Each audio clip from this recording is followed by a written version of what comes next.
제가 미국 경제를 보는 뷰는 침체가 임박한 것 같지도 않다. 또 침체도 아닐 거다. 데이터를 확인해 보면 미국 가계 저축은 빠르게 소진되고 있지 않아요. 여전히 현금과 요금을 예금의 잔액이 많습니다. 그 원인은 지금도 이어지고 있는 자산시장 호주의 결과입니다. 그리고 고용시장도 그렇게 악화되고 있지 않습니다. 미국 경제는 사람들이 돈을 쓰고 있는 거죠. 그렇기 때문에 내년 상반기 정도를 중심으로 해서 둔화될 텐데 침체는 아니다.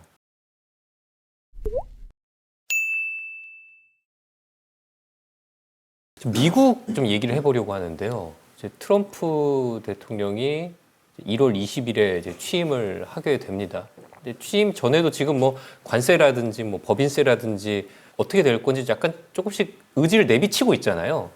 좀 최근에 어떤 그런 이제 경제 정책의 행보들은 어떻게 보셨습니까? 트럼프의 경제정책 행보, 확인이 되는 것들이 있고 여전히 모호한 것이 있죠. 가령 확인되는 것이라고 한다면 바로 옆에 붙은 국가들, 캐나다와 멕시코 이런 나라들에 대해서 어떻게 보면 좀 황당한, 우리나라한테 마약을 너희가 수출하고 있기 때문에 관세를 때릴 거야. 중국에 대해서도 10% 이런 조치가 나왔고, 근데 여전히 모호한 것은 그 이외의 국가들에 대해서도 보편적으로 모든 나라들에 대해서 보편 관세를 때리겠다라고 했는데, 그와 관련해서는 어느 나라들한테 언제 어느 만큼 어느 정도의 지속 기간으로 때리겠다라고 하는지 여전히 모호하고, 또 미국 경제 안에 중요한 영향을 줄 것으로 보이는 불법 이민자들에 대한 추방, 100만 명을 한꺼번에 쫓아낸다, 50만 명을 한꺼번에 쫓아낸다라는 이야기만 무성하지 실제로 그와 관련된 구체적인 어떤 뉴스가 나온 건 없고, 물론 관련된 인선은 이루어지고 있지만, 그렇다 보니 제가 보기에 결과는 뭐냐면 불안함이죠. 불안한 거죠, 많은 사람들이. 근데 저는 이게 의도된 것일 수도 있겠다라는 생각을 사실은 합니다. 왔다 갔다 하는 행보들이. 예. 대표적인 게 관세인데, 아니 왜 저렇게 관세를 때리겠다라고만 하고 일부 국가들에 대해서만 얘기를 하고, 도대체 10% 20% 보편 관세가 최종적인 관세율 수준인지 중간 수준인지, 중국에 대해서는 60%인지 100%인지 200%인지, 그리고 어떤 품목에 대해서 때리겠다라고 하는 건지 이렇게 안 나오지. 그런데 그건 어쩌면은 이 관세라고 하는 정책 수단이 가지고 있는 양면성 때문일 수도 있겠다라는 생각이 들어요. 그러니까 관세를 매기게 되면 사실은 미국 입장에서는 수입품에 대해서 매긴 관세가 정부의 관세 수입이 될 수가 있고, 감세 정책을 하겠다라고 하는데 깎아준 세금만큼 세수가 줄어들 수 있는데 이거를 메꿀 수가 있잖아요. 동시에 관세를 때리면 해외 기업들이 비싼 관세를 내고 미국에 수출을 하게 되면 수입품의 가격이 올라가니까 경쟁력이 떨어지네. 그럼 미국 안에 공장을 지어야 되겠다라고 미국 안에 공장을 짓고 고용을 늘리게 되면 사실 미국 입장에서 좋잖아요. 네. 이것도 플러스고, 그리고 무엇보다도 협박 수단이 되지 않겠습니까? 가령 우리나라한테 마약을 수출하니까 너희 나라한테 관세를 매길 거야. 이게 어떻게 보면 전가의 보도거든요. 당하는 국가들 입장에서는 황당할 수도 있지만, 그러니까 이게 협박 수단이 될 수 있는 거죠.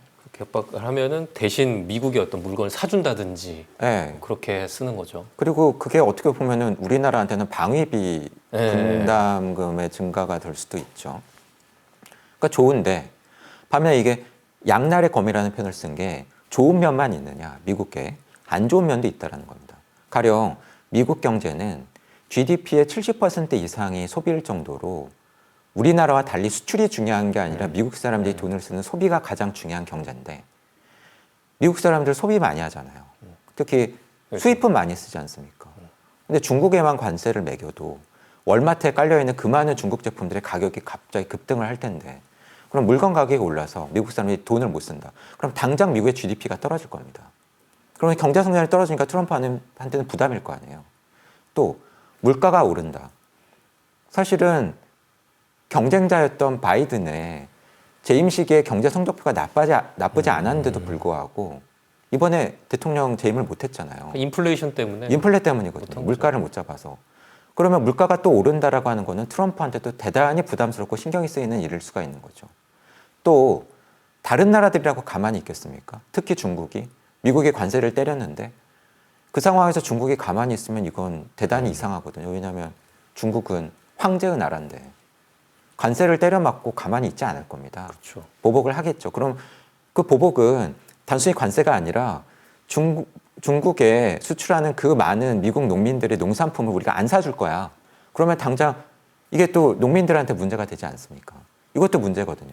그러니까 부담스러울 수 있어요. 그러니까 이제 트럼프는 제가 생각하기에는 어떨 가능성이 높냐면 봐가면서 하는 거죠. 미국의 물가 상승률이 어느 정도지? 경제는 지금 어느 정도로 좋고 나쁘지? 중국이 보복은 어떻게 할까? 우리가 때리면 멕시코나 캐나다처럼 다른 나라들이 그냥 보복을 못하고 선선히 받아줄까? 아니면 적어도 유럽 같은 나라는 우리나라한테 보복을 할까? 이런 걸 인플레, 미국의 경제 성장률, 수출입 이런 걸 보면서 할 가능성이 높다 보니까 사실은 발표를 안 하는 게 아니라 못하는 것일 수도 있다. 관세와 관련된 일부러 정책. 모호하게 모호하게. 그렇게 얘기를 하는군요. 전략적 모호성 내지는 계획된 계획표가 아예 없을 수도 있는 게 아닌가라는 생각을 하고 있습니다. 그러면 경제 정책을 실행하는 속도는 어떨까요?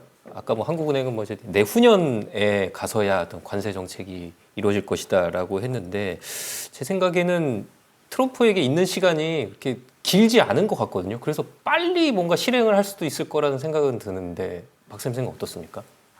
트럼프가 서둘러서 할 거다라고 하는 이야기를 하시는 분들의 근거가 있긴 합니다. 있죠. 그러니까 가령 이런 거죠. 두 번째 임기야. 그러니까 지난 대통령 못했던 4년의 이 야인 생활 시기에 뭐 이렇게 칼을 갈고 닦아서 정책 공약을 많이 준비했을 거고 수백 개에 달하는 행정명령을 취임하자마자 막 쏟아낼 거야.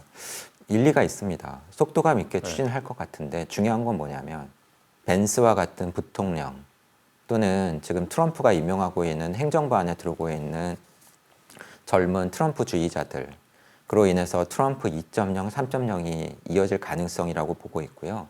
동시에 앞서 말씀드린 그 미국의 중간선거와 관련을 해서 임기 2년 지나고 나서 중간선거가 열리는 2026년이 공교롭게도 미국 독립 250주년입니다.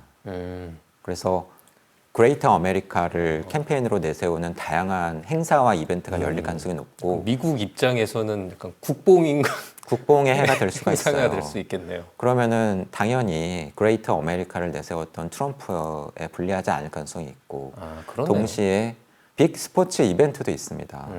북중미 월드컵이 하필 또 그해 열려요. 그러면은 또 미국이 또 우리나라에서 그렇게 된다라고 한다면 의외로 대개의 경우에 중간선거에서는 기존 여당과 대통령이 고전을 합니다만 트럼프와 공화당이 선전을 할 가능성을 또 열어놔야 된다라고 봅니다. 물론 정책의 실행력에 좀 동력을 얻을 수 있는 그런 계기가 될 수도 있겠네요. 맞습니다. 그런데 뭐 저는 매크로 이코노미스트고 이 부분은 정치와 관련된 부분이기 때문에 뭐 제 전문 분야가 아니라 그냥 참고만 하셨으면 좋겠습니다.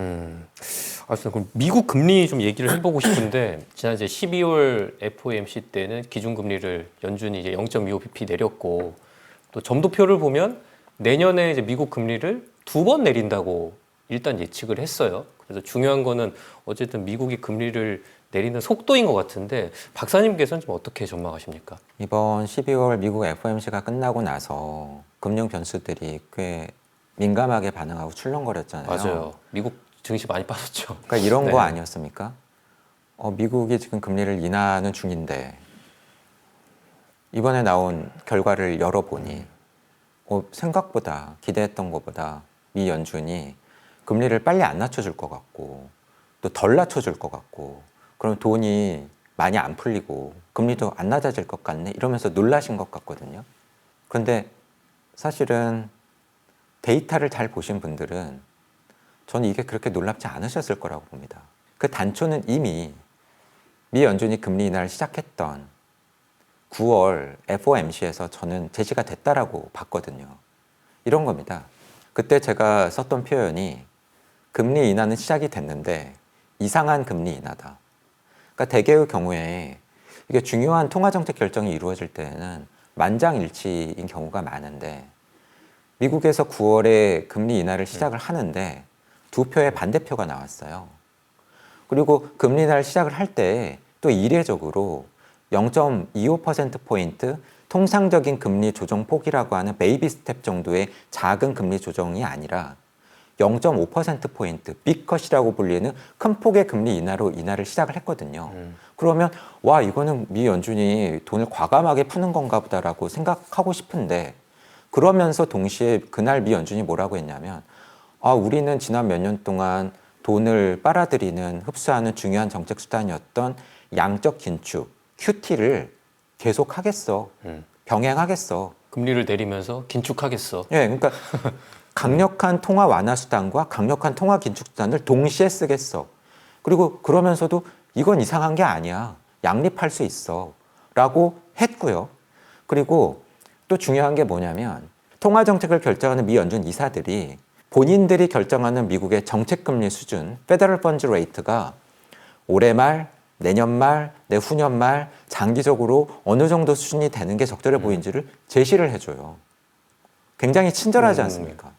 근데 9월에 공개되었던 9월 금리 인하 빅컷이 시작되었던 그날 공개된 9월 프로젝션 머티리얼 자료를 꼼꼼히 보신 분들은 그걸 아셨을 거예요. 뭐냐면 금리 인하는 시작이 됐는데 그 직전 조사였던 6월 조사 결과에서 발표했던 거와 비교해 볼 때 2025년, 이제 내년 1년이죠. 네네. 내년 1년 동안 낮추는 게 적절해 보여라고 응답한 금리 인하 폭이 6월 조사 때에도 1%포인트, 9월 조사 때에도 1%포인트였어요. 그러니까 더 많이 낮춰줄 생각은 없어라고 한 겁니다.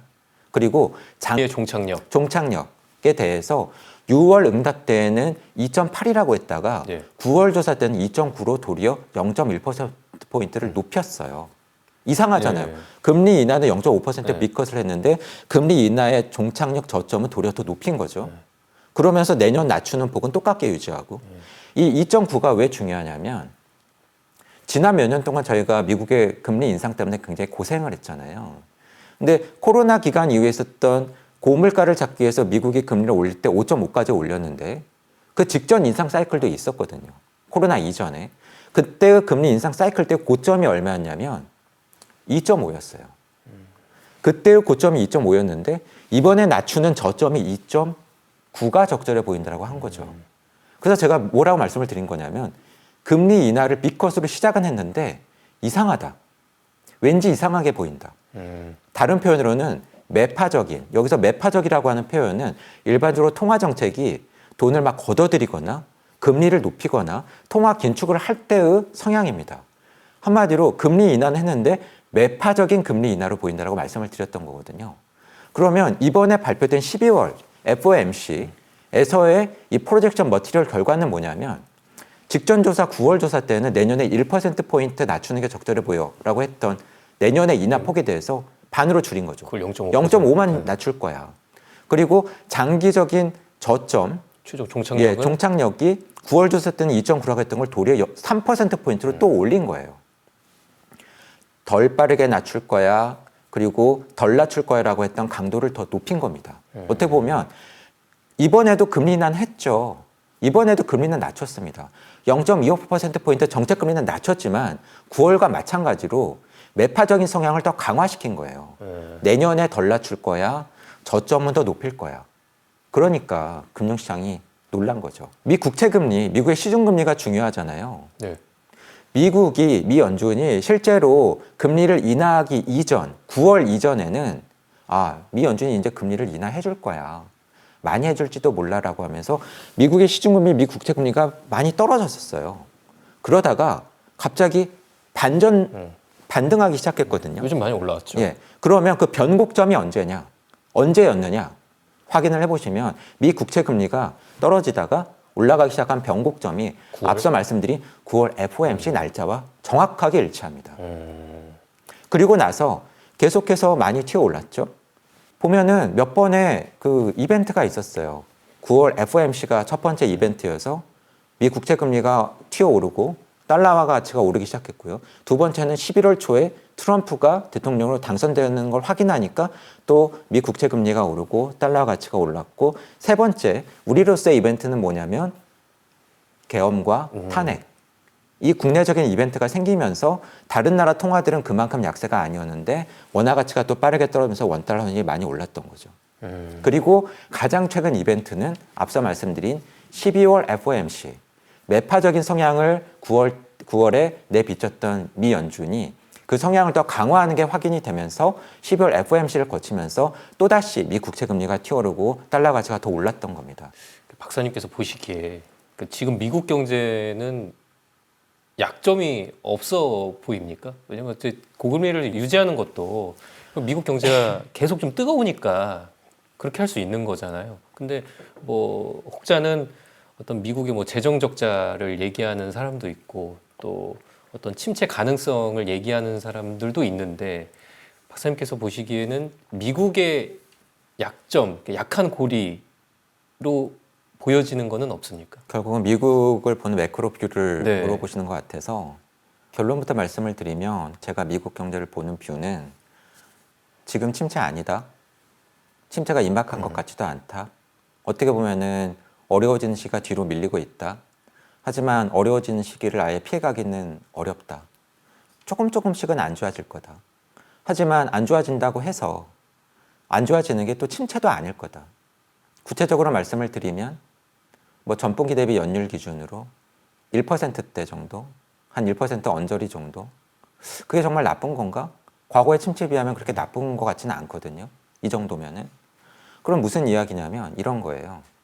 구체적으로는 한 내년 상반기쯤에 지금보다는 좀 안 좋아져서 뭐 성장률이 조금 전에 말씀드린 수준 정도로 떨어지지만 이렇게 좀 경기 침체가 아니라 둔화 정도를 겪는 시기가 내년 상반기를 중심으로 한 개 분기나 두 개 분기 정도 이런 상황을 지나갈 것 같습니다. 그러면 미국 경제가 어려워진 거냐?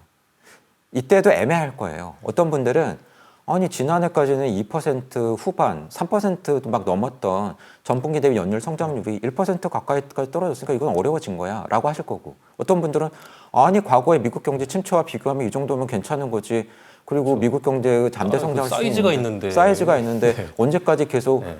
저는 미국 경제에 대한 뷰도 엇갈릴 거라고 봅니다. 하지만 중요한 건 뭐냐면 지금보다는 완만하고 마일드하지만 둔화되는 건 피해가기는 어렵다.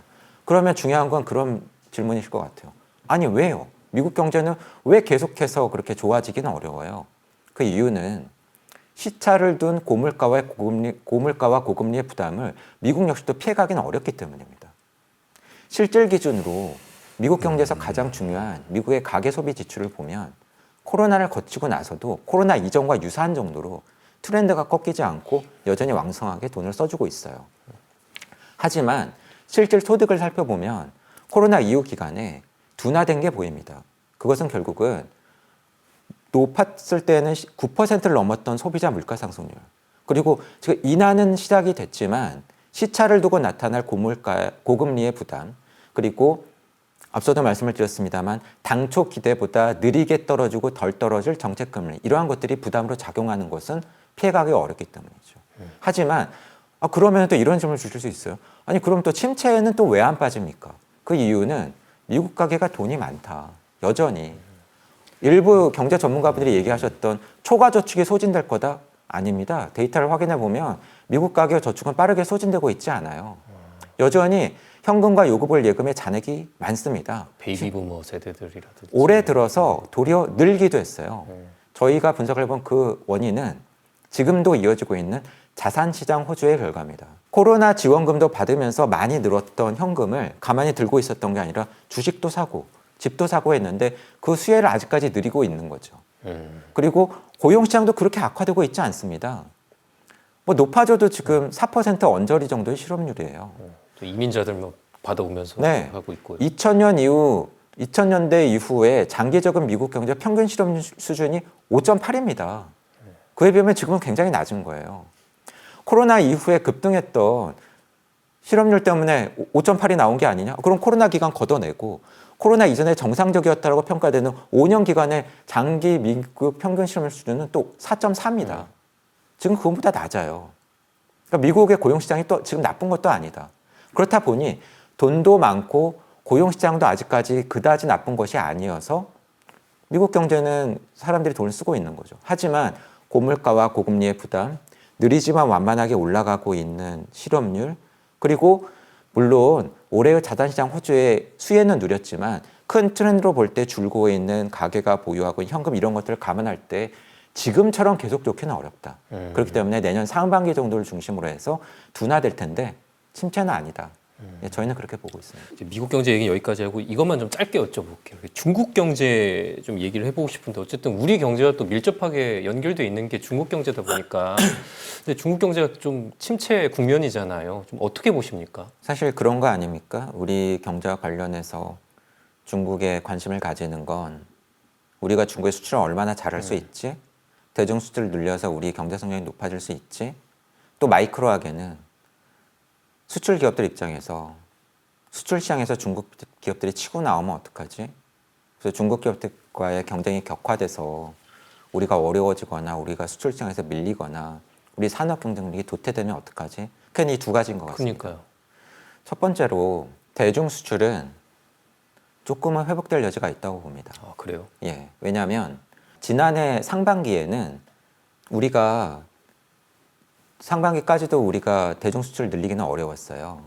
왜냐하면 우리가 중국에 수출하는 주요 수출 품목들은 뭐 철강, 예. 석유화학, 반도체, 중간재라고. 중간재, 뭐 부품 이런 것들인데 지난해 상반기까지 중국 경제 성장률을 끌어올렸던 것은 리오프닝입니다. 코로나 방역을 푼 거죠. 그래서 중국 사람들이 늘린 활동은 외출이나 외식이고, 근데 중국 사람들의 외출이나 외식이 늘어난다고 철강이나 석유화학 제품을 더 쓰지는 않거든요. 중요했던 건 중국의 부동산 경기가 안 좋았다라고 하는 겁니다. 집을 안 짓고 건물을 안 짓고 하다 보니까는 우리 이런 자재나 뭐 중간재 이런 것들을 수입을 덜 했던 거죠. 반면에 중국 안에서 이루어지는 중국 안에 있는 공장에서 물건을 만들고 해외로 수출하는 활동 역시도 지난해 상반기까지는 부진했어요. 그래서 지난해 전반적으로 중국의 수출의 성장 기여도는 마이너스였습니다. 그런 면에서 보면 지난해까지 우리가 중국의 수출을 많이 못 늘렸던 것은 어떻게 보면 자연스러운 현상이다. 중국의 건설 경기가 안 좋았고 우리의 물건을 많이 사서 쓰는 중국 안의 생산 활동, 그 물건을 수출하는 중국의 수출 활동이 부진했기 때문이에요. 그럼 올해 나타나고 있는 변화는 뭐냐면 부동산 경기는 여전히 부진하다. 네. 하지만 지난해에 비해서 중국의 내수는 다소 위축되고 있는데 중국의 수출과 투자가 회복 조짐을 보이고 있습니다.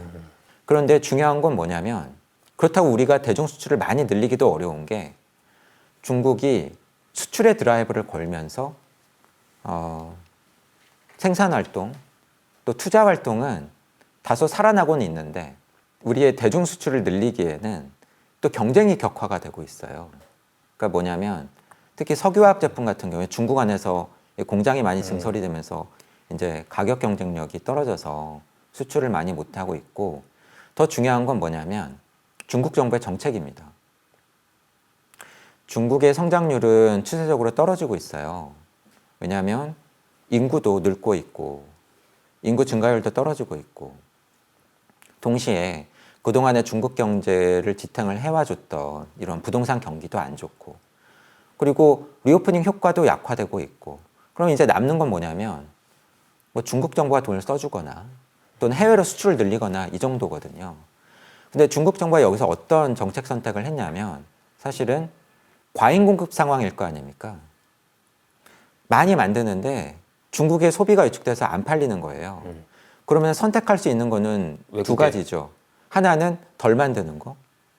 근데 덜 만들게 되면 공장이 멈추고 기업이 문을 닫고 실업률이 급증하잖아요. 그것은 공산당이나 시진핑으로서는 부담스러운 상황 아닙니까? 그러니까 그렇게 안 한 거예요. 그럼 다른 정책을 뭐를 선택을 했느냐?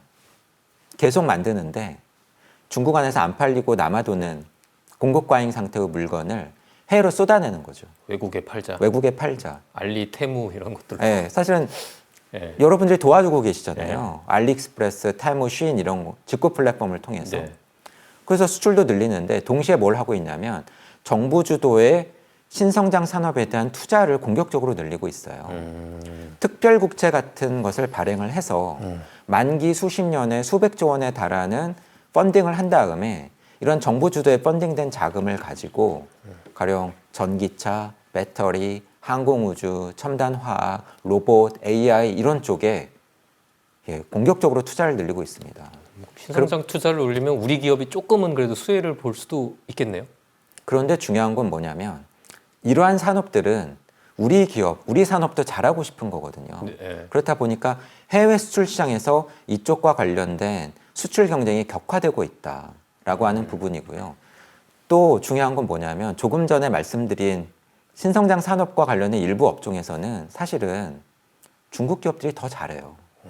맞아요. 로봇 청소기 같은 거. 로봇 맞아요, 청소기, 예, AI, 또 전기차. 그러다 보니 최근에 이슈는 뭐냐면 국내 기업들이 도리어 중국 기업들의 문을 두드리고 있는 거예요. 우리랑 같이 좀 하자. 협업을 하자. 그랬더니 중국 기업들 중에서 퍼스트 티어에 해당되는 진짜 글로벌 리딩 기업들은 아유 뭐 우리가 더 잘하는데 우리가 굳이 왜 한국 기업들과 이러고 도리어 우리한테 좀 관심을 보여주는 기업들은 중국 경제가 안 좋고 중국 안에서 물건이 안 팔리다 보니 좀 상황이 어려워진 세컨이나 서드 티어 기업들 정도만이 우리 기업들 그것도 우리나라를 대표하는 대기업들에게 관심을 보이고 있는 상황이라는 겁니다. 그렇다 보니 결과적으로 무슨 상황이 되냐면 우리가 잘하고 싶은 신성장 산업에서 중국 기업들이 중국 정부를 등에 업고 해외 시장으로 강력하게 나오고 있다. 그리고 중국이 국내에서 안 팔리는 물건들을 직구 플랫폼이나 또는 해외 수출 시장에 공격적으로 쏟아내다 보니 뭐 LG를 비롯한 국내 주력 수출 기업들이 동남아, 중남미, 동유럽, 중동 아프리카 이런 데에서 중국 기업들이 쏟아져 나온 것을 지금 체감을 하고 있고 이것이 실질적인 위협으로 지금 우리 실적에 영향을 주고 있다. 그래서 언론에서 최근에 이야기하는 2차 차이나 쇼크가 바로 그런 상황을 이야기를 하는 거거든요. 그러니까 결과적으로 보면 우리의 대중 수출이 그래도 이렇게 중국의 어떤 변화로 인해서 늘어날 여지는 생겼지만 사실 크게 늘기도 어렵고 길게 보면 우리한테 훨씬 더 위협이 될 가능성이 높아지고 있다. 그렇게 보고 있습니다. 알겠습니다. 이제 좀 이야기를 이제 정리하려고 하는데요. 마지막으로는 좀 희망을 좀 얘기해 보고 싶어서 질문을 드립니다. 오늘 이제 나눈 얘기들 보면은 비관적인 좀 암울한 이야기가 많았던 것 같은데 그럼에도 불구하고 좀 우리 경제에서 희망을 찾을 수 있다면 어떤 부분이 있겠습니까? 제가 이 일을 그래도 오랫동안 하면서 느낀 건 뭐냐면 모든 일에는 양면성이 있더라고요. 앞서도 트럼프의 관세 정책이 미국 경제나 트럼프의 유리하고 긍정적인 면이 있지만 또는 반대편에서 불리하고 부정적인 면이 있다는 말씀을 드리지 않았습니까? 트럼프가 돌아온 상황은 우리한테 굉장히 부담스럽죠. 그런데 한번 이렇게 생각을 해보실 수도 있지 않나요? 만약에 트럼프가 과거에 첫 번째 트럼프 대통령 재임 시기를 가지지 않았다면 정말 우리는 지금보다 더 좋았을까요? 어쩌면 중국 기업들이 앞서 말씀드린 그러한 이유 때문에 더 강력하게 치고 나오고 미국까지도 접수하고 글로벌 공급망에서 우리가 정말로 비집고 들어갈 틈이 없을 수도 있지 않았을까. 저는 그렇게도 생각해 볼 수 있다고 봅니다.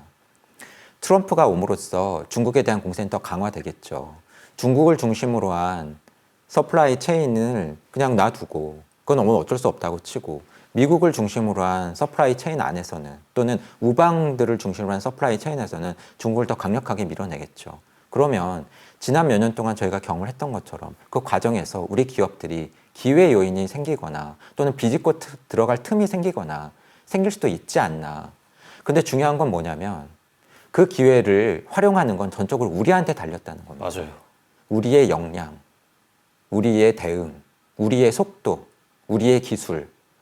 그래서 너무 비관적으로만 볼 게 아니라 뒤집어 보면, 지나놓고 보면 위기가 기회였고 불리하게만 보였던 것들이 유리하게 작용했던 측면도 있었기 때문에 그걸 우리가 지나왔기 때문에 그러한 면에서 너무 비관만 하기보다는 어떻게든 지금 상황을 뚫고 나가기 위한 적극적인 노력을 정책 당국이든 기업이든 일반 가게분들이든 하셔야 된다라고 봅니다. 우리 정책 당국이 지금 좀 열심히 대응책을 찾아야 되는데 또 좀 상황이 이래서 또 제대로 좀 대응을 할 수 있는 역량이 또 있을지가 고민이 되는데 그래도 우리가 또 무수하게 또 이런 고난과 역경을 또 헤쳐온 역사들이 있기 때문에 또 잘 할 거라고 또 생각을 합니다. 저도 박사님의 말에서 희망을 좀 얻어봅니다. 예, 이제 이야기는 여기서 정리하려고 하는데요. 우리 박사님 바쁘시니까 자주 모시기는 어렵고 그래도 한 반기에 한 번 정도는 나와주셔서 또 이야기를 해주시면 좀 좋지 않을까라는 또 생각을 합니다. 연말 잘 보내시고요. 다들 이제 새해 복 많이 받으시면 좋겠습니다. 오늘 저희 대화는 여기서 마치겠습니다. 박사님 오늘도 고생 많으셨습니다. 감사합니다.